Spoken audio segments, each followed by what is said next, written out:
আসসালামু আলাইকুম। খানিকটা একটু ভিন্ন ইস্যুতে আলোচনা করি। আমাদের যে একটা জীবন, এই জীবনে আসলে আমরা কি চাই, কিসের পেছনে আমরা ছুটে চলি। এক কথায় যদি বলি, আমাদের পুরো জীবনটা আসলে আমরা সফলতার পেছনে ছুটি। সাফল্য যেন এক সোনার হরিণ, যেটা আমাদের পেতেই হবে।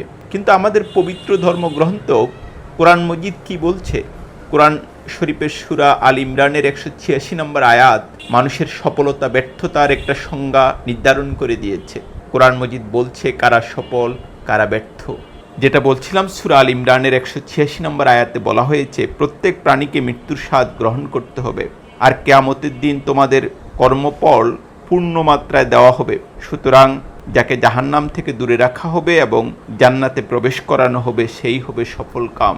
আর পার্থিব জীবন ছলনাময় ভোগের সামগ্রী ছাড়া আর কিছুই নয়। আমি কোনো ইসলামী স্কলার নই বা ইসলাম সম্পর্কে আমার ওইভাবে কোনো জ্ঞান নেই।